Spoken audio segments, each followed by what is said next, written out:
Bonjour Jean-François, Bonjour Léa. merci d'avoir accepté cette interview. Voilà, donc tu es le premier qui va pouvoir participer à cette nouvelle playlist sur ma chaîne YouTube parce que tu as un livre qui est sorti l'année dernière.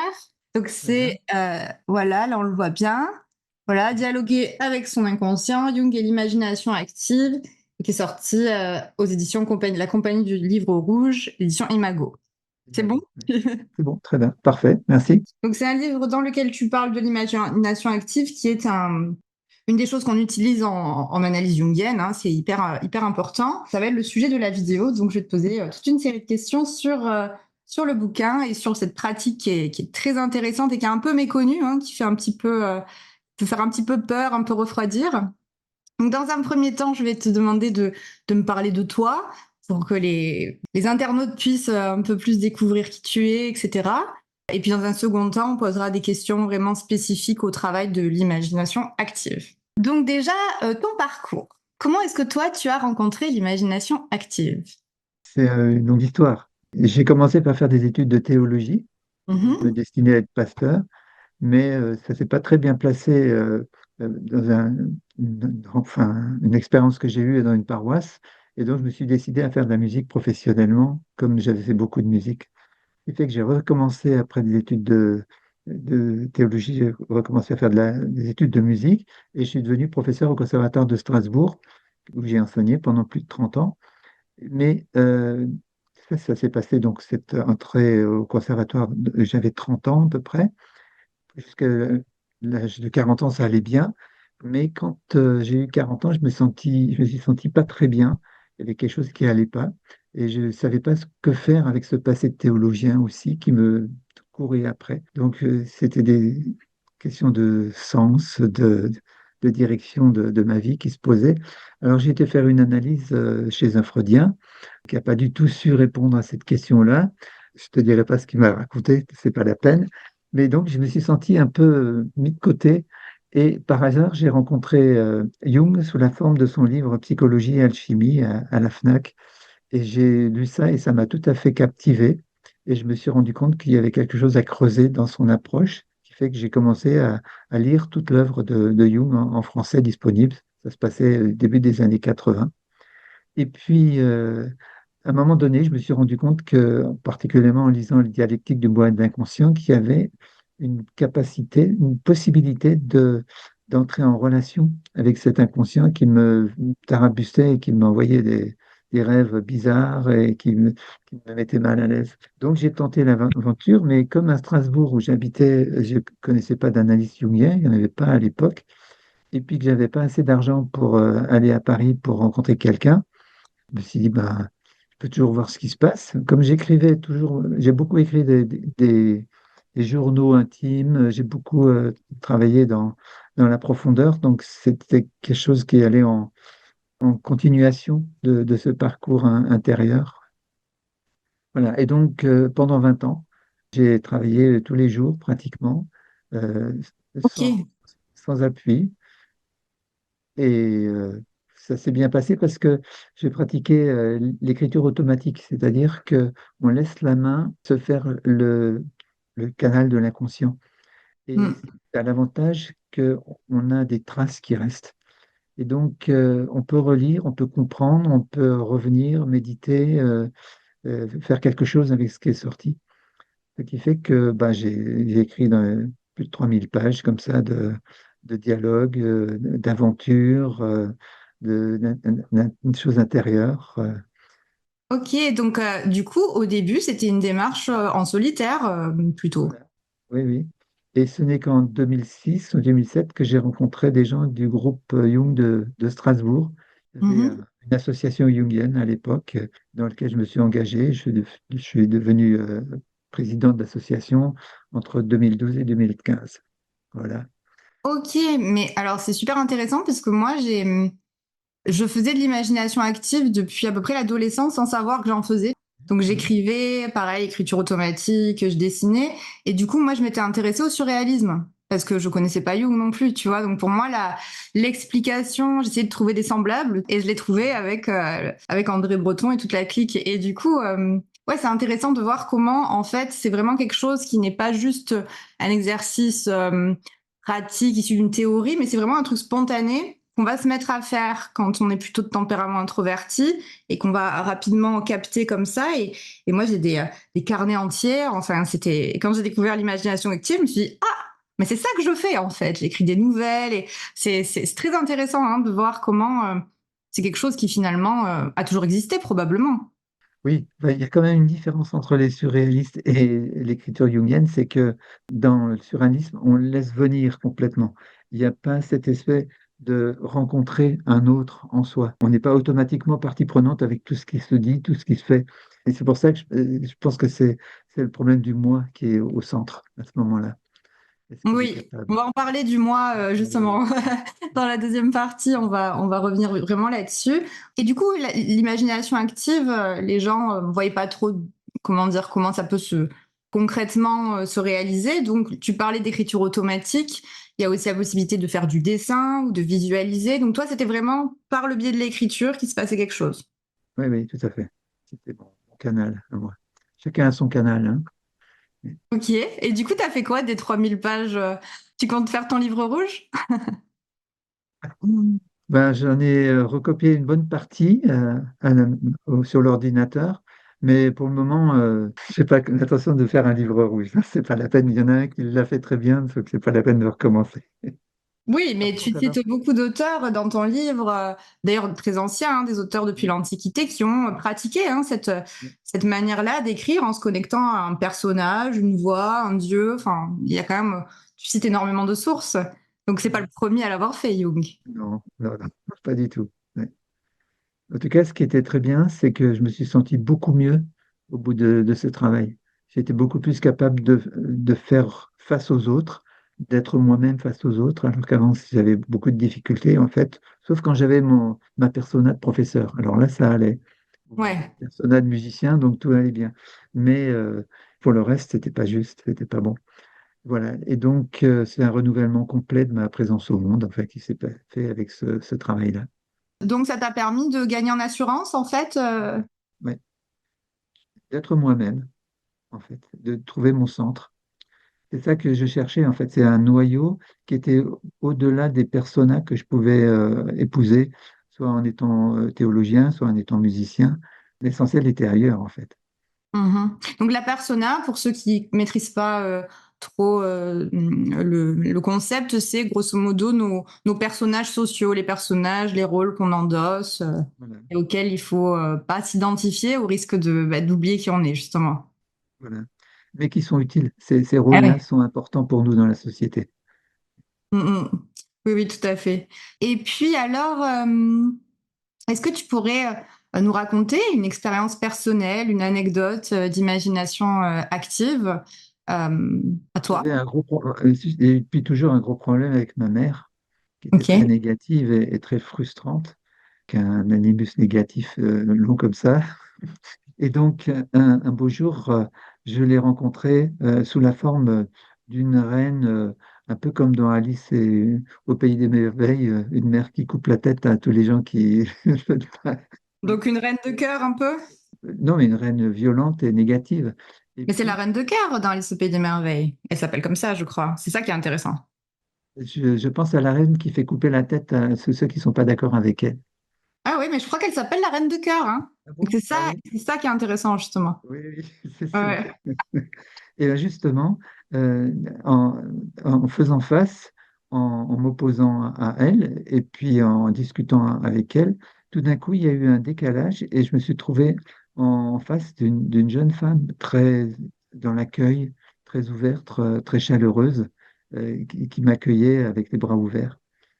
C'était exactement ce dont j'avais besoin pour reconstruire quelque chose de ma relation maternelle.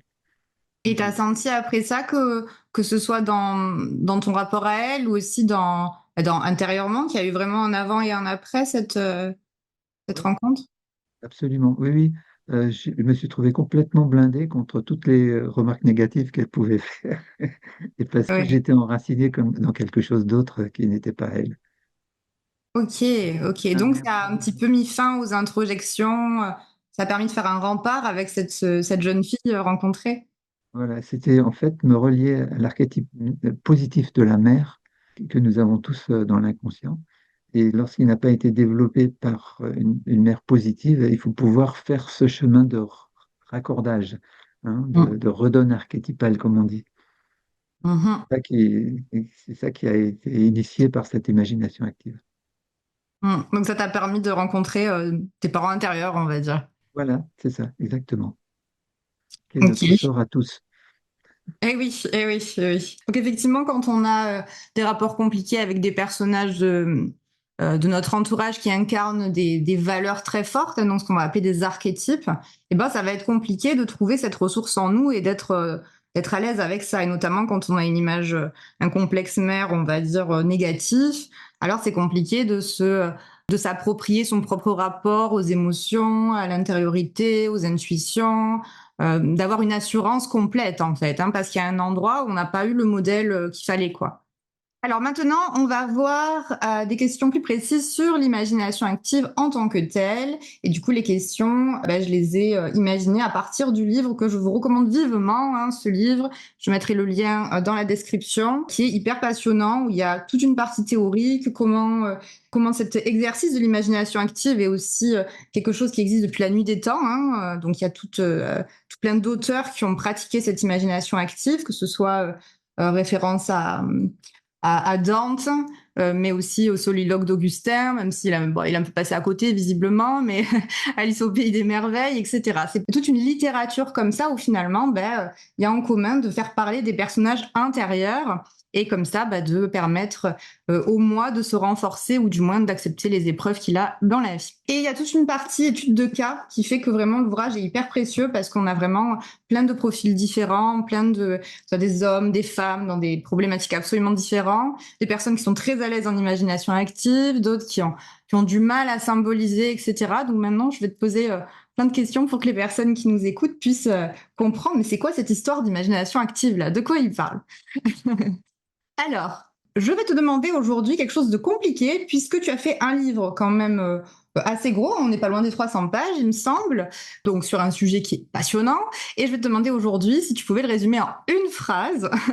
L'imagination active, qu'est-ce que c'est? Expérience fructueuse de rencontre avec la puissance des images qui viennent de l'inconscient. Magnifique. Très Voilà. bien. Ça va. Ah, c'est pas évident hein, de résumer quelque chose hyper simplement. Une rencontre avec des images qui viennent de l'inconscient. Ok. Une Fructueuse. expérience fructueuse, oui. Parce qu'on peut aussi avoir des expériences très négatives de se laisser envahir par des éléments négatifs qui sont en nous. Et c'est important donc de se relier au positif de, de ce qui monte. Parce que l'inconscient est toujours ambivalent, hein. Il y a des Mhm. éléments positifs et des éléments négatifs. Il ne faut pas l'oublier. Mhm. Et l'inconscient, tu rejoins Jung selon qui l'inconscient est image. Il s'exprime beaucoup en images. Il s'exprime par les images. Il ne s'exprime pas par des éléments de langage, ou très peu. Mais pour Jung, c'est des émotions puissantes qui sont ramassées, qui sont exprimées par des images qui montent. Et donc en relation avec l'énergie intérieure que nous avons. Et c'est très important pour récupérer ces énergies, de se mettre en contact avec elles. Sinon, elles reviennent contre nous et nous agressent. Et donc, c'est Oui. important d'arriver à ce contact. Et là, c'est important parce que tu viens de relever un point qui est fondamental, c'est le lien entre les images et les émotions. Ouais. Parce que si on reste que sur de l'image ou bah en fait on rentre pas dedans quoi. Les images qui montent de l'inconscient en imagination active, qui est donc cette rencontre avec les images de l'inconscient permis par un état de conscience légèrement modifié, on va dire. Hein. On est quand même sur un état de conscience qui est un peu différent. Bah, ces choses qui vont monter, et on va expliquer comment, hein, comment ça se passe, et ben en fait, en réalité, ce sont pas juste des images sorties de l'inconscient collectif, ce sont des images qui cristallisent des émotions, des enjeux, des parts de nous là qui veulent se mettre en lumière et s'exprimer. Et je pense que le fait de lier l'image à l'émotion, c'est très intéressant parce que par exemple, des personnes qui ont un petit peu, qui ont un peu coupé de leurs émotions, enfin, tu vois, qui sont un peu dissociées, de rencontrer par l'image, ça permet aussi de revenir à l'émotion. Éviter que les choses se passent sur un plan rationnel. Ouais. Parce que c'est pas parce qu'on explique les choses, parce qu'on va les analyser, qu'on va être guéri, qu'on va avancer sur la voie de soi-même. C'est parce que on aura fait alliance avec des émotions et des énergies en nous.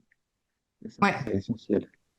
Oui, oui, tout à fait. Alors du coup, à partir de là, il y a quand même une distinction à faire là, justement, hein, pour faire la distinction entre des imaginations qui seraient un peu superficielles ou voilà, pas trop contrôlées, et l'imagination active à proprement parler.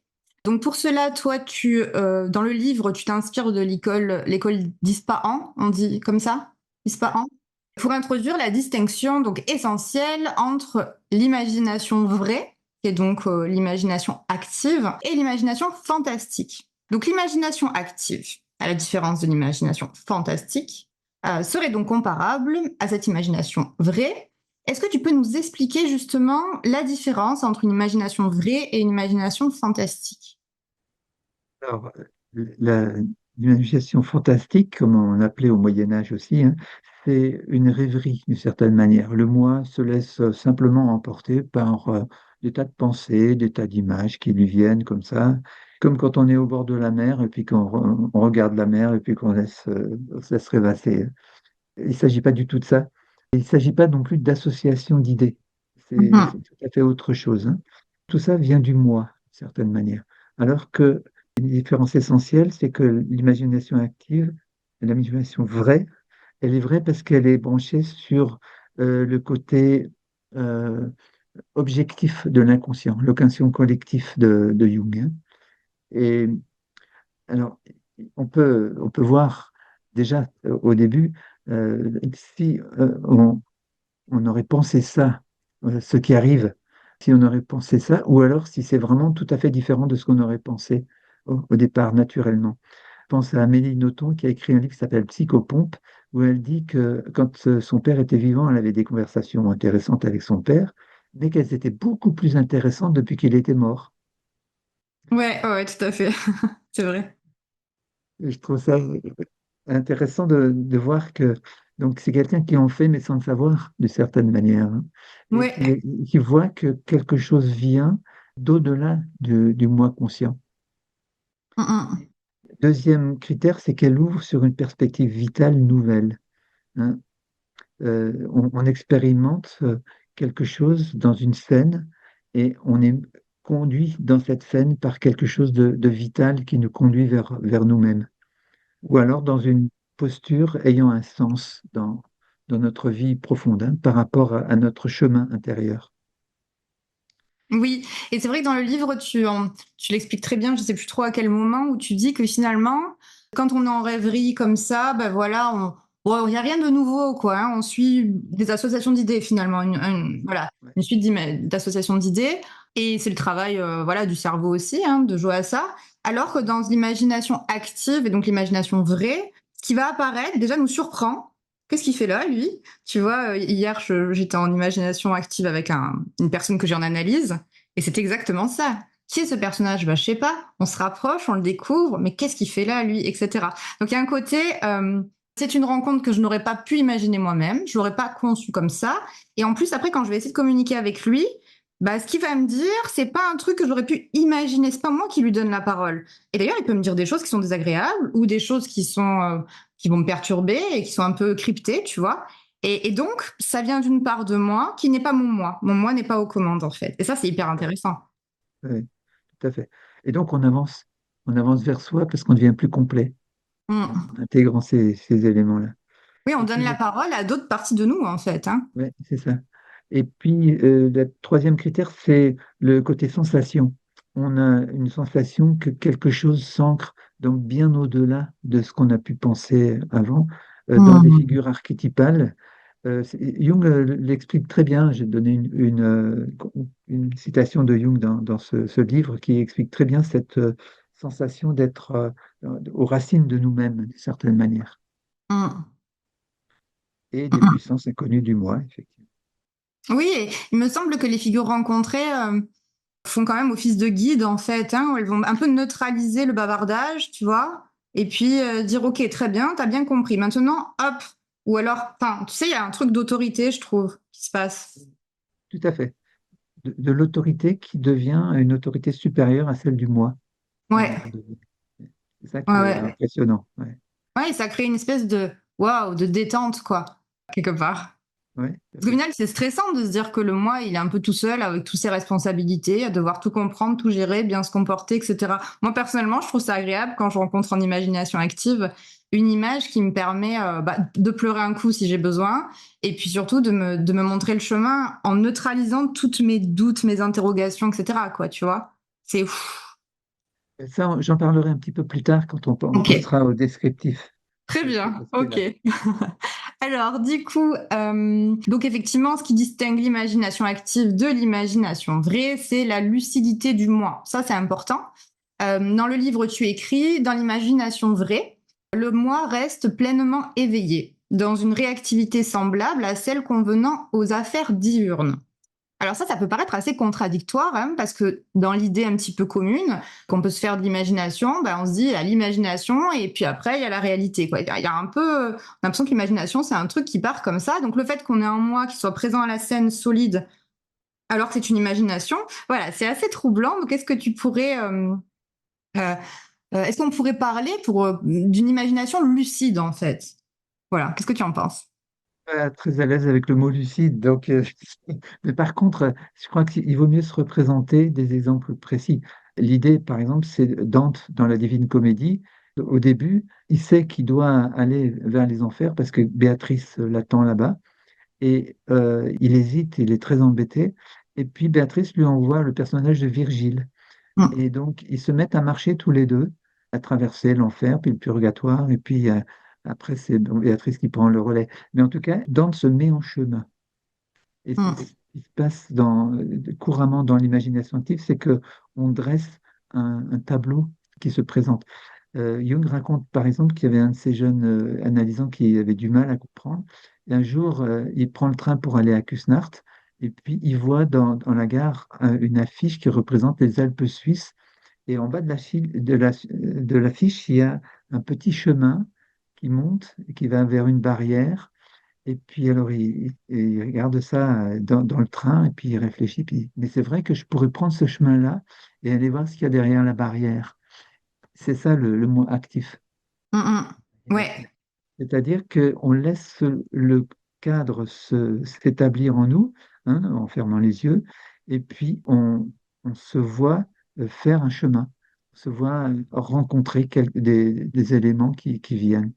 C'est pour ça que on peut à ce moment-là parler de deux instances, le moi concret au travail, et puis l'autre côté qui fournit un cadre et qui fournit des intercesseurs. Donc, c'est toujours une affaire entre deux. Et quand il n'y a pas ces entre deux, à ce moment-là, on n'avance pas parce que le moi ne peut pas intégrer les éléments puisqu'il n'est pas en contact avec eux. Oui, oui, c'est ça. Et du coup, c'est vrai que c'est très différent. C'est pas juste on assiste à une scène et on la regarde, etc. On est présent à la scène, hein. C'est vraiment ça, hein. Notre personnage, il est là, il est dans la scène. L'exemple que tu montres du petit chemin, je trouve ça très intéressant parce que, tu vois, moi, quand j'ai des personnes que je sens qu'elles sont trop, trop, trop prises par un mental hyperactif, etc., qu'elles vont avoir du mal à soutenir l'image, en fait, je commence par leur faire prendre conscience de leurs pieds, puis les pieds se mettent à marcher. Et puis alors là, il y a le noir qui arrive et on rentre dans l'image. Mais j'essaie de les mettre en route avec leurs pieds, tu vois, physiquement. Et ça, c'est vrai que j'ai quelquefois l'habitude de dire, mais prenez un chemin que vous aimez bien prendre dans la réalité, Mm. Ok. et puis reprenez-le. Et voilà, ben ça, finalement, on arrive à plein de choses à partir Bah de ce ouais. chemin.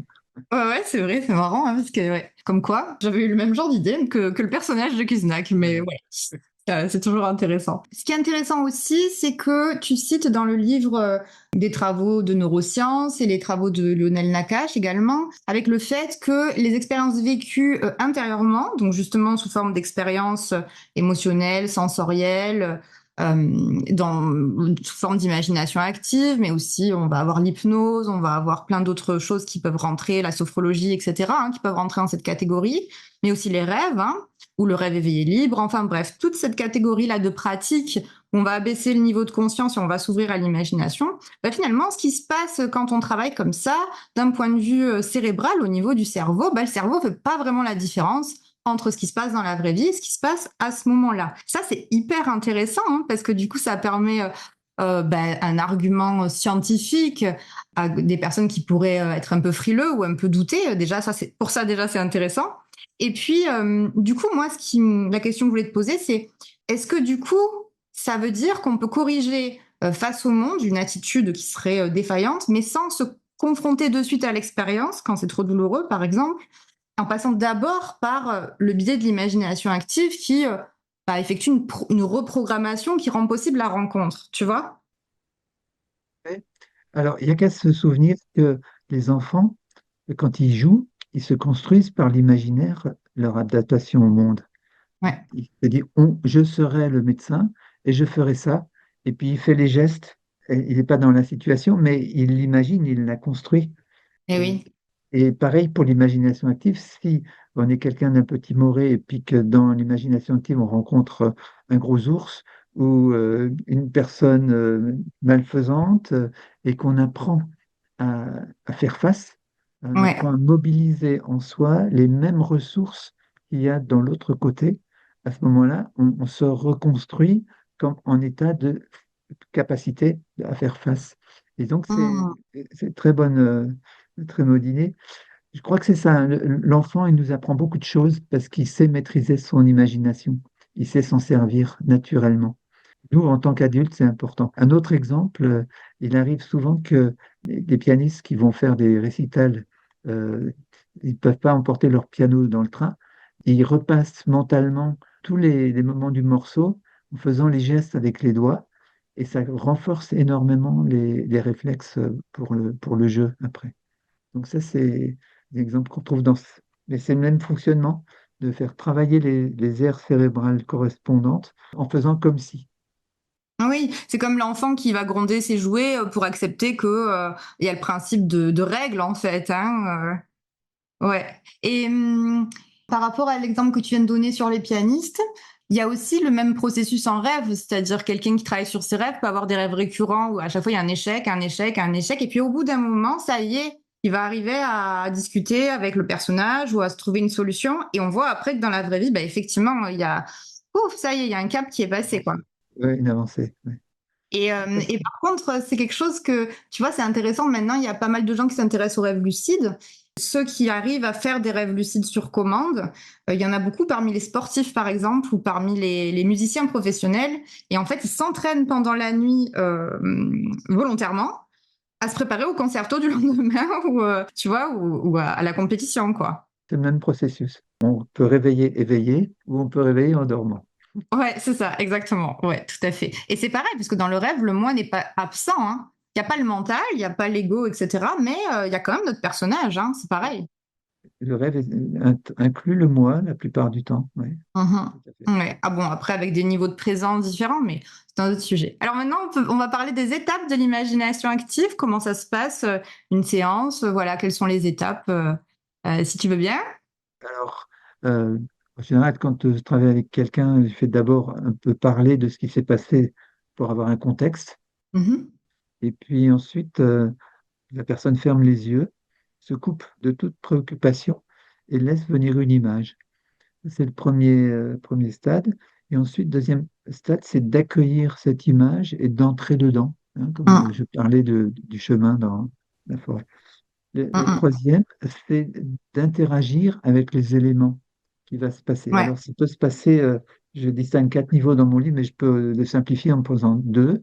Il y a la possibilité de se confronter, c'est-à-dire de voir que c'est quelque chose d'extrêmement négatif qui nous court après, hein, une Mhm. mère négative, un père négatif, qui se met souvent dans des animaux, par exemple, des animaux menaçants.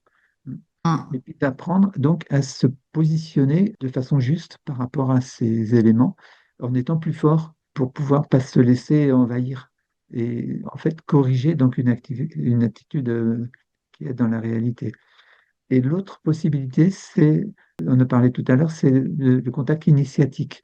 C'est-à-dire qu'il y a d'autres éléments en nous qui peuvent être plus avisés, plus sages que le moi, Mhm. et connaître bien mieux que nous les situations et nous donner des avis utiles, hein. Et c'est les rencontres que les sages de l'école d'Ispahan avaient, hein, avec des éléments comme des anges ou des sages ou des sachants, hein, et Mhm. des dimensions qu'on a en nous. On parlera peut-être tout à l'heure des complexes autonomes pour expliquer Oui. ça. Hein. Oui, et alors du coup, première étape, on fait le vide. Donc Oui, d'abord, effectivement, tu laisses un temps de parole. Après, on fait le vide. L'image vient. Et alors là, ce qui est intéressant, c'est que l'image vient, puis après, il faut réussir à se plonger dedans. C'est un petit peu comme dans Mary Poppins, quand il faut sauter dans le dessin à la craie qui est sur le trottoir. Et ça, c'est pas évident, hein, ce truc de rentrer dedans. Il y a des personnes, ils voient très bien l'image, mais et voilà, et faut se balader dans l'image. Hein. Ça aide en général. Hein. Promenez-vous dans l'image, je sais pas. faire marcher les pieds, comme tu disais tout à l'heure. Ouais, c'est ça, faire marcher les pieds. Et puis chercher un personnage. Hein. Parce que des fois, il n'y a pas de personnage. Et puis quand on se promène, bah si, en fait, il y en a un. Voilà. Ça peut être, là, récemment, il y avait quelqu'un qui était dans un désert de ruines, il n'y avait rien du tout. Et puis, un petit rat qui est venu. Ah. Et alors, elle a eu un mouvement de froid parce qu'elle n'aime pas du tout les rats, évidemment. Mais c'était le seul élément vivant dans ce qui s'est passé. Et donc, c'était Mhm. ça qu'il fallait qu'elle contacte. Donc, ça, c'est le deuxième élément, la confrontation après. Hein. Et puis, le quatrième élément, c'est de voir ce qui peut se réaliser dans notre vie concrète pour intégrer ces éléments qui sont venus et changer nos comportements éventuels. Et ça se passe à deux niveaux, soit le niveau conscient, hein, où la volonté, arrêter de voir telle ou telle personne, arrêter de boire trop, etc. Ouais. Et puis l'autre, il se passe au niveau inconscient. C'est ça qui est intéressant, c'est que ce travail-là, il fait réagir la psyché à l'intérieur de nous beaucoup plus profondément. Et quelquefois, il n'y a même pas besoin de travail de la volonté parce que ça a été guéri très loin en amont. Oui, c'est le fameux, c'est la fameuse reprogrammation où les choses se mettent à leur bonne place, quoi. C'est ça. Ouais, Ouais. ouais. Donc, dis-moi si tu fais pareil. Moi, je laisse la personne partir dans son image. Je lui demande de décrire. En général, la personne, elle a toujours les yeux fermés. Quand l'image, elle est là, elle me la décrit. Et puis après, rentrer dedans, peut être plus ou moins difficile. Et on rentre dedans. Puis après, est-ce qu'il y a un personnage? Hop, donc après, il me décrit ce personnage. Et qu'est-ce qu'il vous dit? Bah, il veut pas me regarder. Enfin, tu vois, des fois, on se tourne autour et puis après, finalement, bah, si on se rapproche, si on écoute, en fait, il y a quelque chose qui se dit. Alors, ça peut être rapide, ça peut être bizarre, ça peut être un long dialogue qui démarre, mais il y a souvent un échange de mots aussi, hein, avec cette image, avec ce personnage. C'est très important pour savoir ce qu'il veut nous dire, Bah oui. pourquoi il est là, pourquoi il intervient. Et donc, ça permet à la personne aussi de faire intervenir son problème concret, de mettre en relation la vie quotidienne et l'apparition, Mm. de pouvoir éclairer l'un par l'autre. Oui, Et donc c'est un vrai dialogue avec l'inconscient. C'est pas qu'une image. Il y a des mots qui sont échangés. oui, Et des fois, on peut avoir du mal à rentrer en contact. Ça va être, oh, mais il me regarde pas. Bah, approche-toi. Vous voyez. Il va y avoir. Vraiment, c'est là où le moi, il est actif aussi. Hein. Il va à la rencontre, le moi. C'est pas juste les images qui vont. C'est pas magique et les images vont se mettre à part. Il faut aller à la rencontre, quoi. Aussi. oui. Alors, il y a le choix, effectivement, en tant que thérapeute, d'intervenir et de guider la personne, et le choix de la laisser jusqu'au bout. Et ça, c'était le choix que Jung et Marius von Franz recommandaient. C'était pas trop pour intervenir, mais par contre, après l'expérience, quand elle est terminée, on fait le point avec Ouais, la personne et on reprend les différents éléments comme si c'était un rêve, en fait. Hein. c'est On fait ça. des associations d'idées, en essayant de comprendre ce qui était en jeu dans la chose. Oui. Et important, pendant qu'elle parle, moi je prends note. Je lui envoie après les notes de ce qui s'est passé de façon à ce que la personne puisse, pendant la semaine, relire, se réimprégner avec des images. Ok, ok. Ah oui, moi je leur demande d'écrire, d'avoir un carnet et après vous écrivez ce qui s'est passé. Voilà. Mais ok, je n'envoie pas mes notes. Mais oui, c'est Ouais. important, comme tu dis, d'avoir une trace. Hein. Voilà, que ce soit pas quelque chose juste qui s'évapore, qui était bien gentil, mais je trouve que le fait d'écrire ou du moins d'avoir mis ça sur papier, ça lui donne une réalité supplémentaire. Oui, oui, tout à fait. Mais alors, la difficulté, c'est si on fait confiance simplement au moi de la personne, la mémoire est sélective. Et l'inconscient va dire non, non, ça tu dis pas, tu notes pas. Donc, je préfère noter moi-même. D'accord, pour pas que Comme l'autre ça, essaie rien n'est d'oublier des oublié. choses. Ah, ok, intéressant. Ouais, ouais, ok, ok. Et du coup, oui, effectivement, après, comme tu disais, là, après, quand la personne revient de son image et qu'on a pris des notes et qu'elle nous a décrit ce qui se passait, les difficultés qu'elle peut avoir à rentrer en contact, etc., tout ça, après, on va l'analyser comme un rêve, tu as dit. Ça, c'est intéressant, hein. C'est ça, c'est un langage symbolique quand même, hein. C'est ça. Parce que notre intelligence n'est pas faite souvent pour comprendre ce langage symbolique au départ. On parlera de ça tout à l'heure, je crois, hein. Ouais. Donc du coup, on peut partir de rien, hein, on peut faire le vide, laisser monter une image, voilà. On peut aussi partir d'un rêve qui peut être un peu résistant ou d'une humeur, enfin d'une émotion forte, de l'humeur du moment. Quel est le plus courant d'après toi? Les personnes préfèrent partir de rien enfin je sais pas, dans ton expérience. Très variable. Les gens, selon les moments aussi, il y a des moments où ils n'ont pas trop de rêves. À ce moment-là, on laisse venir une image. Quand il y a eu un rêve percutant, là, on Hmm. va rentrer dans le rêve. Donc, c'est vraiment selon le feeling du moment, ça. Ok, bah, de toute façon, les problématiques qui vont être rencontrées dans l'image, elles rejoignent bien sûr souvent ce qui se joue en vrai, quoi. Enfin, ça paraît évident. Ouais, c'est ça. Ouais. Et est-ce que des fois, ça arrive que ça parle de quelque chose qui n'a rien à voir? Parce que je sais que dans les rêves, des fois, oui. Des fois, dans les rêves, il y a un truc qui vient qui parle pas du tout de... Comme pour sortir la personne un peu de ses préoccupations et parler d'autre chose, tu vois? Ça arrive? Oui, oui, oui, bien sûr, on peut se moquer de la personne aussi, comme ça. L'inconscient, il se moque carrément Ah! du moi.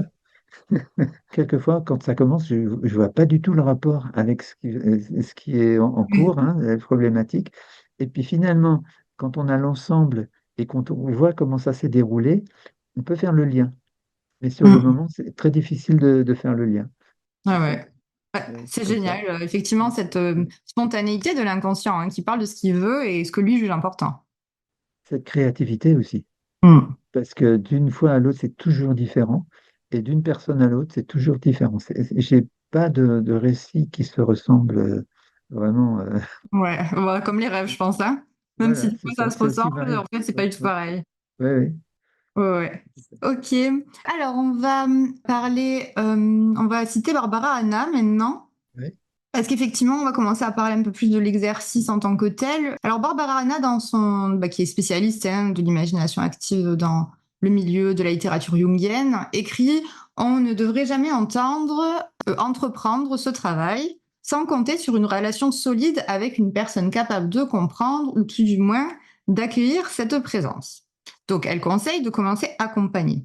Et du coup, est-ce que on peut dire que toi, le cadre que tu incarnes, ce serait un cadre transférentiel en fait, qui permet finalement de s'autoriser à y aller en sachant qu'on est en lien, qu'on est sécurisé, qu'on est observé, qu'on est écouté, qu'on a entendu aussi et qu'on peut partager. Est-ce que tu incarnes ce cadre transférentiel? Oui, oui, c'est clair.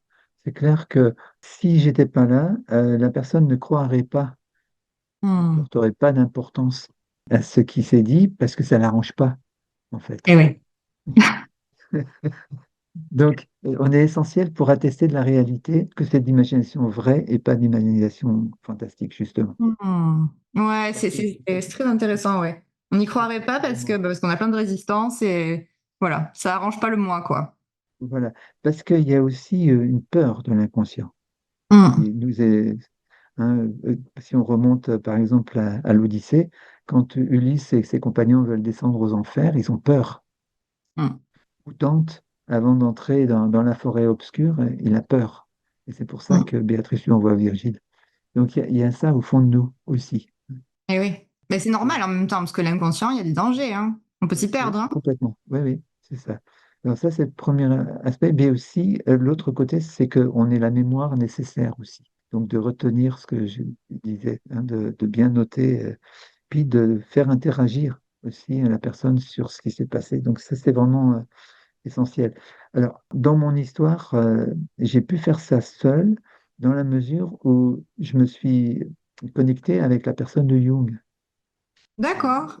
Et je suis pas le seul, hein. Il y a Ok. d'autres personnes qui m'ont raconté qu'elle l'avait fait aussi, hein, parce Hmm. que c'était une personne sur laquelle j'ai transféré beaucoup, de toute façon, au début, parce qu'il m'a permis d'accéder à moi-même, hein.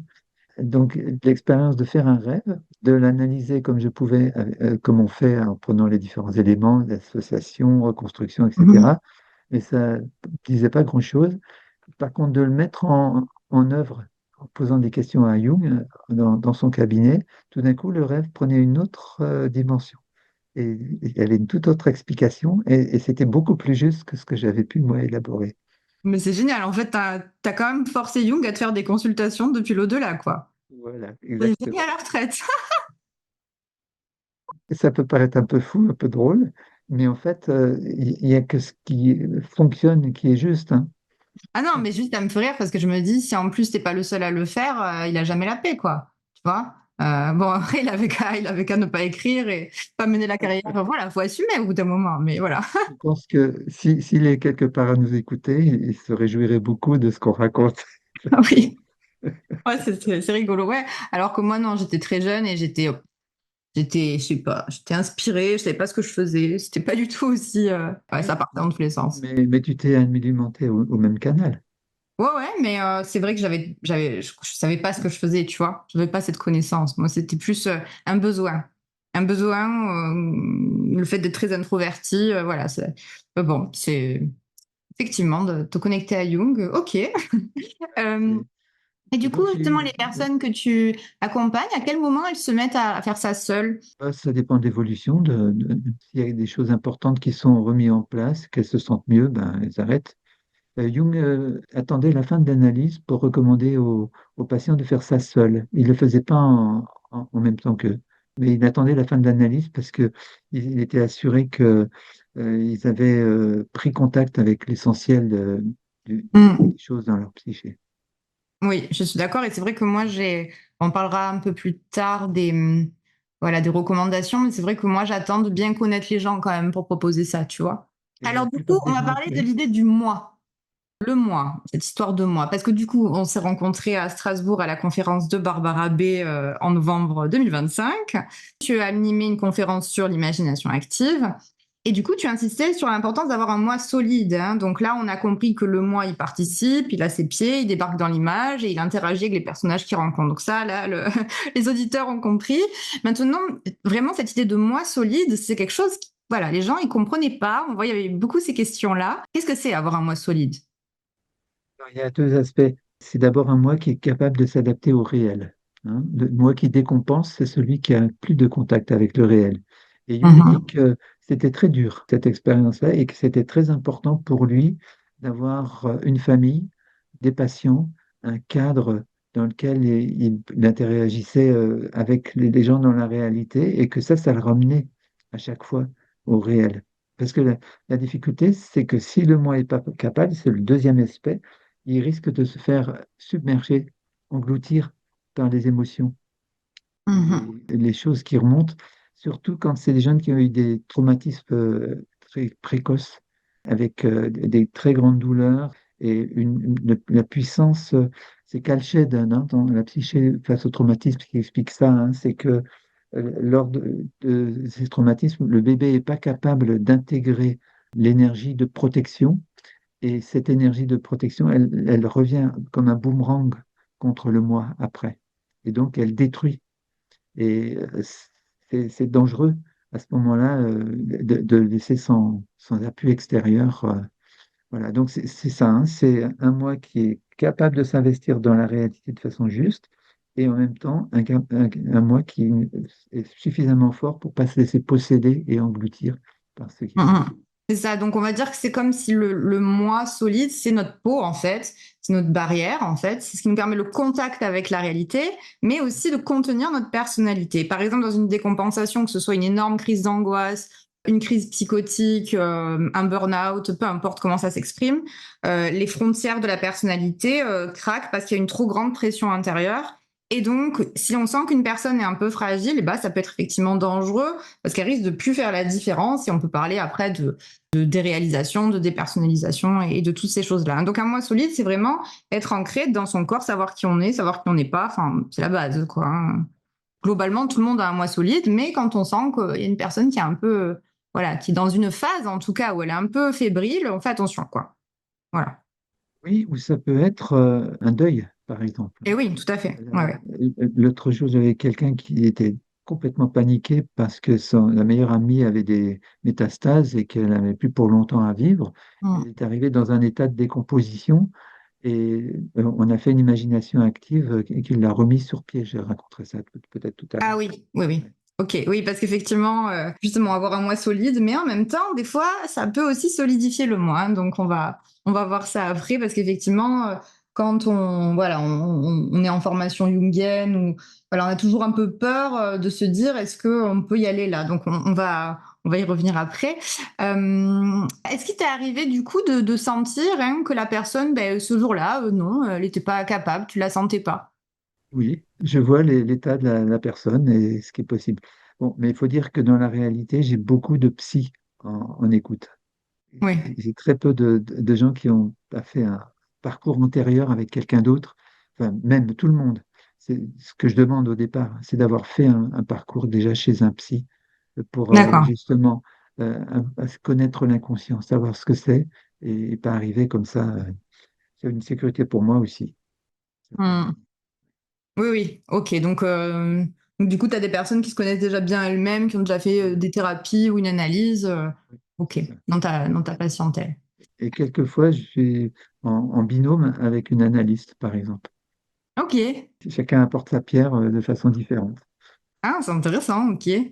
Alors, c'est important de faire la différence entre deux formes de pensée qui sont hyper importantes, les deux, qui sont complémentaires. Donc, dans le livre, tu en parles et tu vas du coup parler de la pensée rationnelle, qui est le logos, on appelle ça le logos en psychologie analytique, et la pensée symbolique, qui est le mythos. Donc, le logos, c'est l'endroit de la logique pour le côté mémotechnique, et le mythos, c'est l'endroit du mythe. Donc, on a une pensée qui crée les mythes et une pensée qui crée la science, globalement. Donc ces deux pensées sont hyper importantes et on baigne là-dedans. Est-ce que tu pourrais justement permettre aux personnes qui nous regardent de sentir ça en eux, en fait, de les définir, ces deux pensées, pour montrer que tout le monde a ça? Oui. Alors, quand on est dans la relation avec quelqu'un, il faut se servir des mots qu'il peut comprendre. Et donc, on accorde aux mots la même signification, sinon impossible. Hein. Et lorsque on est dans un raisonnement mathématique, on va exercer sa pensée rationnelle. On va démontrer quelque chose. On va démontrer pour la science en particulier, et on va gérer les rapports humains comme ça. Une pensée qui est née au VIe siècle avant Jésus-Christ dans l'île c'est Millet, à Milet, en Grèce, quand on est passé de la royauté à la démocratie. La royauté, elle avait besoin d'un mythe pour se fonder. Ah oui. Hein. Le roi est le pourfendeur du dragon. Donc, il est dans une pensée qui permet de gérer les émotions et de diriger, de gouverner avec puissance. Et lorsque il a été détrôné, les citoyens se sont aperçus que pour gérer la cité, il fallait parler le même langage et donc d'élaborer quelque chose qui soit compréhensible par tous. De même, pour commercer avec les gens, il fallait compter 1 plus 2 égale 3 et pas plus, et pas autrement. Hein. Mm. Donc il y a un type de pensée qui est né à peu près à cette époque-là pour dépasser la pensée qui était celle de l'humanité depuis toujours, c'est-à-dire le fonctionnement des images. C'est pas pour rien que Jésus enseigne par parabole. C'est comme ça que Mm. dans le Moyen-Orient, on a toujours enseigné la sagesse par des paraboles qui sont des images en fait. Tu as Donc, raison de relever ça, c'est-à-dire que le mythos, il précède le logos, la pensée symbolique. On la retrouve dans les religions, dans les mythes, aussi voilà. loin, dans toutes les légendes, etc. Donc les gens étaient éduqués plutôt par l'image finalement. Oui, ben, on a transmis la sagesse par l'image et ça a donné les contes qui étaient Mm. jusqu'à ma génération écoutés par les enfants aussi avec beaucoup d'attention. Les enfants sont sensibles aux contes, mais ils ne sont pas sensibles à des indications trop rationnelles, Et à des d'ailleurs, pas que images. l'image, mais aussi la musique. Tu sais que l'Iliade et l'Odyssée ont été transmis musicalement. Les Aèdes, ils chantaient aussi pour maintenir les images. Donc il y a le lien aussi du son, quoi, du Oui, sentiment. oui, ben c'est ça, c'est la langue du sentiment d'une certaine manière, le Ok. mythos. C'est la langue des émotions qui perdent toute leur sel lorsqu'elles sont analysées. Ouais, c'est ça. Ok. Et ça, c'est intéressant. Moi, j'aime bien le mot interprétation. J'ai plus de mal avec le mot analyse, parce que je trouve que l'interprétation permet de faire résonner la pensée symbolique. Il y a une différence, c'est Jung dans le livre rouge, hein, on verra ça samedi, il distingue comprendre et analyser. Mm. Et comprendre, c'est synthétique, et Ouais, la pensée mythologique, elle est synthétique, alors que le logos, c'est analytique, c'est-à-dire qu'il ouais, décortique. En décortiquant, on tue, on assassine. On assassine ouais. le côté vivant. Donc la langue de la vie est beaucoup plus symbolique, et la langue de la raison est celle des transmissions habituelles pour éviter les malentendus. Ouais. Et pour ceux qui auraient encore besoin d'arguments. Quand on regarde un film ou un dessin animé ou un spectacle, il y a quelque chose de cathartique qui fait qu'on comprend, on ressent ce qui se passe, on n'a pas besoin de l'analyser. On l'a Voilà. compris au niveau du mythos. Oui, et puis aussi, pourquoi la Trinité? 1 égale 3? Ça, c'est pas Mhm. possible. Donc tout le Ouais. langage théologique, il est symbolique par nature, parce Mhm. qu'il est capable d'être lu à 4 niveaux de lecture différentes. Ça, c'est ce qu'on a enseigné chez les rabbins comme chez les théologiens occidentaux. On lisait les textes d'abord sur un plan simplement premier, hein, c'est le sens des mots, littéral. Ensuite, il y avait un sens de l'analogie, donc on comprenait de façon allégorique le texte. Mhm. Ensuite, on le comprenait sur un plan éthique, savoir ce que le texte nous enjoignait de réaliser. Et le quatrième, c'était le secret, c'était la lecture mystique du texte. Donc, les gens qui lisent, par exemple, les textes bibliques au premier degré, ils oublient la moitié, enfin les trois quarts de ce que le texte peut porter. Ça donne Mhm. bien la différence entre un discours de journal, hein. L'article de journal, il est simplement à lire littéralement, alors que le discours symbolique, il est à lire à plein de niveaux différents. Et je trouve que justement le fait de travailler sur ses rêves ou en imagination active ou les deux permet justement d'avoir plus de facilité à jouer entre ces différents niveaux de lecture et d'être beaucoup moins obtus ou beaucoup moins premier degré, tu vois, et en fait de se relier à l'enfance parce qu'effectivement les enfants on leur lit des contes, ils sont tout petits, même 2 ans, ils sont là, waouh, et ils comprennent quoi, ils comprennent très très bien quoi. Donc ouais, tout à fait. C'est finalement notre langage premier. Et donc, l'imagination active est une bonne initiation à ce langage symbolique, parce qu'on se Ouais. rend compte que ça vit en nous. Oui, on se rend compte qu'il y a en nous quelque chose qui crée des contes, hein. Franchement, des fois, les personnages qu'on rencontre, comment j'ai pu fabriquer ça, tu vois? Ouais. Et du coup, comme les rêves aussi, les contes, enfin voilà. De toute façon, on est obligé d'être toujours dans cette culture-là hein, quand on travaille sur les rêves et l'imagination, etc. Justement, par rapport à ces images, ces personnages qu'on va rencontrer, ces situations, ces petits animaux, les rats, les guides, tout ça qu'on peut voir en imagination active, les reines de cœur qui tranchent les têtes, etc. Ça nous amène le sujet des complexes autonomes. Alors, en psychologie analytique, on considère que l'individu, c'est pas un bloc monolithique, cohérent, mais c'est une diversité de personnalités différentes. Donc on a le moi hein, qui permet de contenir tout ça et de donner une version de la réalité qui soit cohérente, mais le moi, il n'est pas tout seul, hein, et puis il y a d'autres parties de nous comme ça qui existent et qui permettent de l'enrichir. Donc, cette version-là de l'être, aujourd'hui, elle est admise. Et d'ailleurs, sans citer Jung, il y a beaucoup, beaucoup maintenant de psychothérapies qui reprennent cette idée-là, hein, qu'il y a des parts de soi qui vont se montrer au gré des situations et qui cherchent globalement à s'entendre, hein. Mais vraiment, l'accueil des parts de soi, c'est un truc qu'on retrouve dans la plupart des psychothérapies aujourd'hui. Donc, dans cette idée-là, tu écris dans ton livre, l'intérêt de l'imagination active est de donner la parole à ses présences en abandonnant dans un premier temps tous nos repères. En cela, on se rapproche des créateurs et des artistes qui savent combien ils doivent à ce qu'on appelle l'inspiration, ce qui vient à l'esprit, et non pas des capacités rationnelles, mais de la voix des images qui parlent en eux. Donc de ce mythos qui s'exprime, hein. Ainsi, dans l'imagination active, on va surtout aller à la rencontre de parts de soi qui nous demeurent inconnues. C'est ma question. Est-ce que c'est surtout des parts de soi qu'on ne connaît pas qu'on va rencontrer? Alors, je reviens peut-être à un exemple, hein. Cette personne-là qui était désespérée à cause de cette mort prochaine arrive tout d'un coup dans son image intérieure le- une personne qu'elle avait rencontrée 20 ans avant, qui était un metteur en scène de théâtre, qui l'avait invité à faire une audition et à participer à une pièce de théâtre parce qu'elle faisait du théâtre. Et c'est une personne très grande, très forte, avec beaucoup d'aura, beaucoup de puissance. Elle est tout à fait captivée par ce personnage qui vient et qui lui pose la main sur le dos dans son imagination. Elle sent le contact de cette grosse main sur elle et tout d'un coup, elle se sent revivre. Elle ressent toute la vie qui passe dans ses jambes, dans sa colonne vertébrale, grâce à ce contact avec le dos. Elle venait de se raccorder à une image d'animus puissant et après, ben, elle s'est sentie en quelques minutes complètement revenue elle-même. grâce à cette reconnexion avec cet animus qui n'avait pas du tout été développé par son père, qui était très négatif vis-à-vis d'elle. Et donc, elle souffrait d'un complexe père négatif assez important. Mais là, ça a été immédiat et assez très, très fort, en tout cas, comme expérience à Hum. vivre pour elle. Donc, elle a rencontré une part d'elle inconnue qui était finalement un animus puissant, soutenant, capable de la redresser d'une certaine Voilà, manière. C'est c'est ça. ça. Oui, oui, tout à fait. D'où le sens de mettre sa main sur le dos pour aider la colonne à se redresser.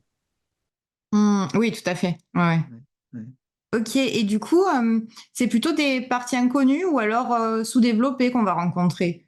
C'est ça aussi qui est intéressant. Alors que quand on est dans une rêverie fantastique, le moi va élaborer à partir de choses qu'il sait ou de... Enfin, c'est ça aussi l'intérêt. Ah oui, il va être conditionné par le complexe père négatif, c'est lui qui est Oui. présent et omniprésent, et donc il va être envahi par des pensées négatives. La puissance du positif est venue compenser. Et là, on voit l'effet compensateur de l'inconscient. Donc, Mm. dont parlait Jung, et c'est aussi une manière de voir que l'imagination vraie, effectivement du vrai, c'est que ça compense une attitude fausse sur le plan conscient. Et ça, c'est hyper important. C'est-à-dire que l'imagination active va pas exactement raconter ce qui se passe ou retranscrire ce qui se passe. Elle va essayer de compenser ce qui se passe. Et ça, c'est hyper important. C'est-à-dire qu'on va forcément sortir d'une visualisation en imagination active ou d'un dessin ou d'une écriture. Euh, on va en sortir avec une information nouvelle, comme le rêve en fait. Ça va pas juste dire ce qu'on sait déjà. Ça va nuancer la version de l'histoire qu'on se raconte aussi. Pas seulement une information, mais c'est une énergie nouvelle. Ouais, une énergie. C'est ça Oui. la Ah. différence. Parce que l'information, elle peut rester abstraite. Elle peut se dire, ah oui, mais j'ai mon archétype positif qui est là, je vais pouvoir. Mais non, ça sert à rien. Oui, et Donc, le fait que ça vient de nous, ça vient pas de quelqu'un à l'extérieur, ça vient pas de conseils, ça vient pas d'analyse extérieure, ça vient de nous. Donc du coup, c'est très surprenant parce que ça donne de la responsabilité. Et du coup, justement, tu fais le parallèle entre ce processus-là, de choses qui viennent de nous, avec le processus artistique de création des artistes. Et du coup, moi, ça m'a amené à me demander et à te poser la question, est-ce qu'on pourrait dire que ce qui soigne dans la pratique de l'imagination active, bah, c'est l'artiste qui est en nous? Jung disait, c'est le contact avec l'archétype qui guérit. De Alors, l'artiste? est-ce que l'artiste est un... Ça peut dépendre de la personne, hein. Si effectivement il y a une idée de l'artiste qui est très positive, ça peut être bien pour certains. Je dirais c'est plus l'inspiration que l'artiste qui est en nous. C'est plutôt une énergie qui vient, on ne sait pas d'où. J'ai pas envie de l'appeler artiste parce que Non. ça peut être compris négativement. Hmm. Donc je préfère dire c'est l'inspiration. C'est, Ou le c'est- poète? Ça te plairait mieux, le poète? Non? alors la muse, éventuellement. Ah oui, d'accord. Ben, je pense à Musset, Les Nuits de mai, par exemple. Hmm. C'est une bel exemple d'imagination active. Musset qui est désespéré parce qu'il s'est fait lâcher par sa copine et qui voit arriver au fronton de la forêt une forme lumineuse qui lui dit, Poète, prends un luth et donne-moi un baiser. Il écrit Hmm. un poème à partir de ça, hein. Donc c'est justement pour guérir son mal-être, de se remettre à chanter, et de se remettre à écrire de la poésie, mais plus en se pensant à cette femme, mais en pensant à sa muse. Hmm. Donc c'est pas l'artiste, c'est plus le créateur, parce que là j'ai l'image de Ouais. l'enfant. L'enfant qui crée son monde. En fait, c'est ça. Oui, c'est la partie créative en nous, oui, on peut dire. Et puis il y a un jeu de mots intéressant avec le créateur. Bon, en tant que théologien, je pense que tu auras compris. Ça vient de me venir là.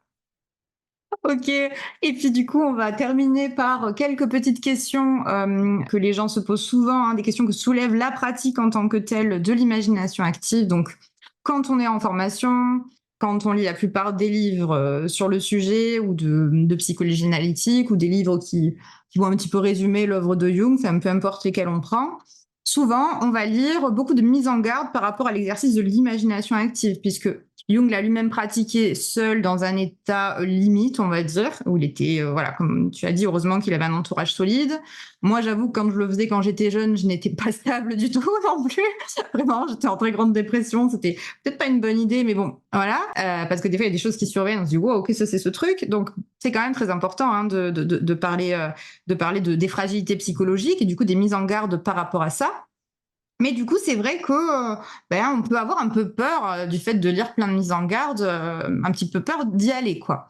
Donc, les mises en garde habituelles, c'est qu'on ne pratique pas cet exercice avec des personnes à tendance psychotique, donc bipolaire de type 1, schizophrène, voire borderline, voilà, selon l'endroit où la personne est. Et puis, par exemple, des personnes qui auraient eu une décompensation récente, donc ce mois-là qui aurait craqué, qui pourrait être dépressive ou trop anxieuse, etc. Bref, il y a tout un tas de mises en garde et finalement, des fois, on peut être tenté de se dire mais du coup, je sais pas trop comment je peux le faire, puisque par définition, les personnes qui travaillent en analyse, c'est aussi pour résoudre des difficultés. Donc, elles peuvent être aussi des fois dans des états compliqués, quoi.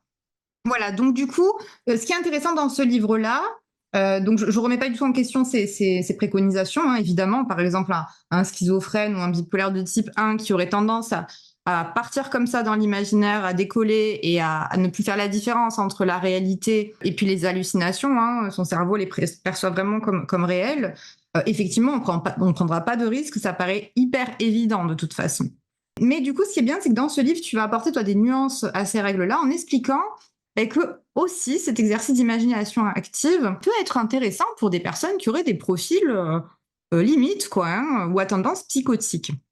Et que finalement, si la personne est relativement stabilisée, connaît son trouble et elle sait, voilà, et elle est suivie par ailleurs, qu'elle est traitée, et ben, ça peut même consolider en fait son rapport à la réalité et au moi. Donc, est-ce que tu aurais quelque chose à nous raconter, une expérience justement pour parce que ça peut être, voilà, c'est un peu nouveau pour moi de lire ça, tu vois?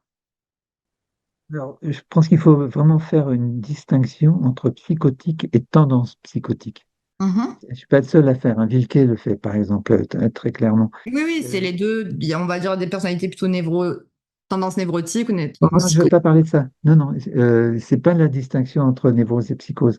La névrose, enfin, dans mon expérience, c'est presque impossible de faire l'imagination active parce que la barrière entre conscient et inconscient est trop forte et il n'y a rien qui passe. J'ai eu des échecs, d'impossibilité avec ces personnes-là. Par contre, dans les psychotiques, il y a deux façons de voir la chose. Il y a ceux qui sont à tendance, c'est-à-dire qui ont une perméabilité entre le moi et l'inconscient. La plupart des artistes sont comme ça, hein. C'est justement Mhm. ce qui les rend créateurs, c'est qu'ils sont capables de laisser remonter quelque chose et d'en faire quelque chose. Alors que le malade, celui qui est dans une pathologie, il est avec un moi tellement faible qu'il se fait vite enfermer, engloutir, posséder par le contenu. Donc, c'est une différence de niveau, en fait, de Mhm. perméabilité. Hein, si le moi est trop faible et qu'il se laisse envahir, il faut mieux pas, c'est sûr. Mhm. Maintenant, les gens avec qui j'ai pratiqué, ils ont eu, cette personne en particulier là, dont je parlais, elle a fait récemment une décompensation. Elle me l'a dit après coup. Elle a été à l'hôpital, ça s'est bien soigné. Mais le travail qu'on a fait, elle a fait énormément avancer. Et Ok. ce serait dommage de l'en priver, d'ailleurs. Elle s'en rend bien compte, hein. C'est dans ce sens-là que je peux apporter quelque chose de niveau, c'est bien doser la capacité de la personne à ne pas se laisser envahir. C'est pour ça que Jung attendait la fin de l'analyse pour faire pratiquer. Et deuxième chose, dès qu'on a un doute, il faut le faire avec quelqu'un, pas le faire seul. Mhm. C'est vraiment essentiel. Moi, j'étais bien dans mes baskets extérieurement. Donc, je me suis lancé là-dedans. Je ne savais pas ce genre de choses, mais ça s'est bien terminé parce que, enfin, c'est pas tout à fait terminé, il y a toujours des choses qui arrivent, hein. Mais j'ai l'impression d'être bien dans la réalité et je ne me laisse pas envahir par ce qu'il faut. Donc c'est ça la distance, la différence à faire, hein, je pense. Hmm. Oui, c'est vrai que c'est intriguant pour moi la façon dont tu te distingues, parce que moi je suis très névrosée et j'ai un imaginaire foisonnant. Je pars, piou, tu vois. Du coup, j'ai du mal à, tu vois, je suis pas Alors, c'est peut-être très, très la névrosée, tu manière de vois. définir névrose et psychose Ouais, qui est peut-être. tout à fait la même. Oui, ça, c'est possible. Ouais, ouais, ouais. Donc du coup, ok, on va évacuer ça. Ça va dire, on va dire que ça peut être intéressant pour tout le monde, pas dans un état de fragilité qui va précéder un craquage, on va dire, pour simplifier. Ça, non. Voilà, si on sent qu'il y a des fragilités, parce qu'il y a eu des antécédents ou parce qu'il n'y en a pas et qu'on peut tous décompenser un jour dans notre vie, la vie est pas facile. Donc ça peut arriver à tout le monde. Mais par contre, après, sur la reconstruction, là, ça peut être intéressant une fois que l'orage est passé. Voilà. Oui, oui, tout à fait. Ok, c'est ça qu'il faut voir et qui est nouveau parce qu'on pourrait se dire, ouais, la personne a eu une décompensation. Bah non, tu vois, enfin, tu sais, il y a enfin, je sais pas si tu es d'accord avec moi, mais il y a quand même une grande frilosité, hein, même parmi les Jungiens, à y aller, quoi. C'est, c'est pour ça que j'ai écrit le livre, hein. C'est-à-dire que j'étais très étonné de voir la place centrale que l'imagination active Ah a oui, chez Jung, hein, dans son histoire, dans la compréhension qu'il a de lui-même. C'est vraiment fondamental. ah S'il oui. n'avait pas fait ça, il n'aurait pas été Jung, hein. Il aurait été un grand psychiatre, mais il n'aurait pas du tout eu cette profondeur. Pourquoi est-ce que chez lui, ça a été tellement important et pourquoi on s'en méfie autant? Alors que moi, j'en ai éprouvé de tous les bénéfices et que je vois d'autres personnes autour de moi qui sont profondément changées par cette pratique. Hmm. Ok, ok. Donc c'est aussi pour répondre à cette réalité, puis tu as fait la même observation que moi, du décalage entre la présence de ça dans, oui, dans la vie de Jung, et puis même quand on va chez lui, on le sent de partout, hein, ça transpire des murs, quoi. Hein. Ouais, Et ouais, et je pense que c'est pareil avec les rêves, hein, aussi. C'est hyper important d'être toujours là-dedans, bah, sinon on peut être autre chose, mais si on est jungien, faut s'ouvrir à ça, quoi. C'est voilà. important. Enfin, non, je dirais pas il faut. Euh, il faut donner la possibilité de le faire. On a lu justement hier soir, et puis on va relire samedi, la fin du premier chapitre du livre rouge. Il dit, mon chemin n'est pas votre chemin. Je ne peux Hmm. rien vous enseigner. C'est à vous de trouver votre chemin. En gros, hein, je résume. Et Hmm. donc, chacun a son expérience et il faut respecter ce qui est possible et ce qui n'est pas possible. Avec des personnes, j'ai jamais réussi à faire quoi que ce soit en imagination active. C'était avec simplement l'écoute qui était importante parce que il y avait une Hmm. trop grande souffrance, en fait, peut-être derrière. En tout cas, donc des conditions qui n'étaient pas justes pour ça Hmm. que j'ai pas du tout fait. J'ai simplement fait de l'écoute et le fait qu'il y ait un lien transférentiel suffisant, ça a fait évoluer la personne sans qu'il soit obligé d'entrer dans ce chemin-là. Oui, déjà, le fait de pouvoir parler permet aussi de renouer avec la capacité à symboliser, hein, aussi, dans un premier temps. Oui, en tout cas d'éprouver des émotions et de les dire. Oui, tout à fait. Oui. Et justement, alors parlons, est-ce que il y a des personnes aphantasiques, donc les personnes qui n'arrivent pas à avoir d'image, ou ben, c'est un vrai sujet quand même si c'est assez rare, mais ça existe. Est-ce que ça t'est déjà arrivé d'avoir des personnes qui n'arrivaient pas à avoir d'image, tu vois, sur commande, comme ça Oui, oui, c'est ça dont je viens de parler, hein, absolument. Mhm. Alors, j'ai lu un article très intéressant de Mark Winborn, travaillait avec des patients présentant des troubles de la capacité de symbolisation. Mhm.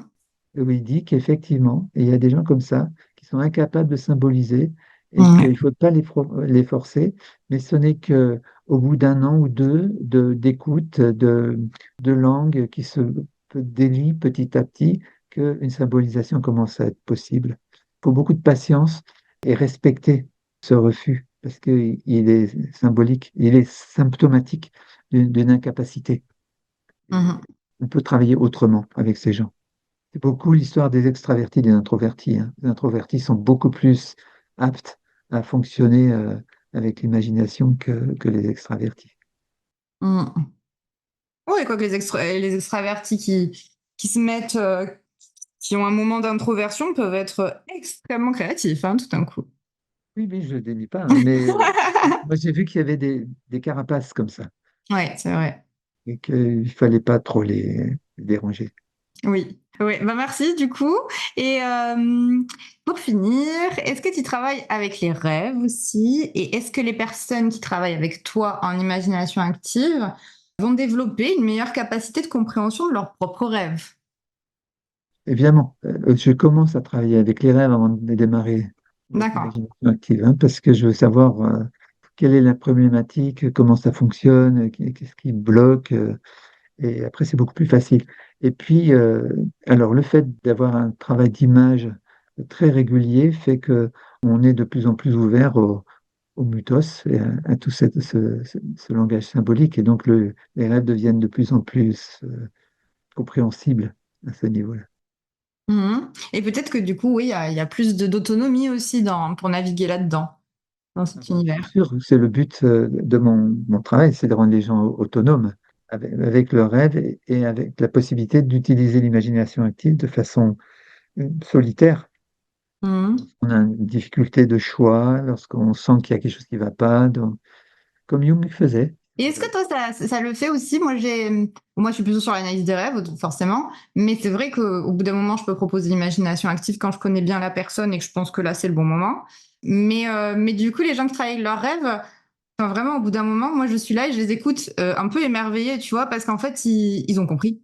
Tu sais, au bout d'un moment, c'est vraiment, c'est, je sais pas. Est-ce que c'est pareil, du coup, sur l'imagination active? Ça dépend de l'évolution de la personne, hein. Hmm. Au début, non, mais à la fin, oui. C'est sûr que il y a de plus en plus de capacité de comprendre par soi-même ce qui se passe, parce qu'on est beaucoup plus proche de son centre créateur et de ses réactions profondes. Ça réunit Hmm. la personne dans la perception qu'elle a d'elle-même. Donc, ça lui permet d'éprouver des choses de façon beaucoup plus juste et beaucoup plus profonde de certains Et points. l'inconscient n'est plus un étranger qui parle une langue inconnue, mais c'est euh, c'est une autre Et pensée aussi, qu'on écoute. ouais, et aussi le fait de se sentir complètement accepté dans ce qu'elle est profondément. Ça, Mm. c'est quelque chose qui arrive avec la pratique, d'avoir un sentiment de légitimité à exister, qui vient parce qu'on apprend à s'écouter comme on est profondément. Et on apprend à se donner de l'importance à soi-même aussi, hein, Voilà. parce que là, finalement, on est responsable de toutes les parts de soi qui arrivent et qui, après, ben, tu vois, je trouve que ouais, ça donne un sens supplémentaire à l'importance de soi, en fait, surtout pour les personnes qui peuvent douter ou qui peuvent être dépendantes des objets extérieurs, beaucoup, tu vois, pour la validation, etc. Mm, tout à fait. Mm. Eh ben, merci beaucoup, Jean-François. Euh, Avec plaisir. donc, le livre Dialoguer avec son inconscient, je mettrai une photo mieux parce que là, on voit pas grand-chose. En plus, il y a mes notes. Sinon, on voit très bien, il n'y a pas de souci. Jung et l'imagination active aux éditions Imago, la Imago. compagnie du livre rouge. C'est ça, édition Imago? Oui, là, c'est ça, tout à fait. Voilà. Ok, et puis du coup, voilà, je mettrai le lien dans la description. J'en profite pour dire aussi qu'il y a des lectures du livre rouge que tu proposes. C'est mensuel, c'est passionnant et ça se passe en visio. Donc, je mettrai aussi le lien de la page qui en parle sur le site de l'Association française d'onirologie pour ceux qui pourraient être intéressés pour rejoindre l'aventure et écouter tes soirées lecture. Voilà, moi j'encourage vivement. Un mot de fin peut-être avant qu'on termine? Donc, ça m'a fait vraiment plaisir de parler de tout ça. Donc, je suis très content de l'expérience. Merci de m'avoir invité, en tout cas. Bah, je suis ravie aussi que t'aies accepté parce que du coup t'es le premier, c'est le cobaye de la Alors, playlist. bonne chance pour la suite. Très Bah bien. merci, ouais, merci beaucoup. À bientôt. À bientôt. Au revoir, Léa.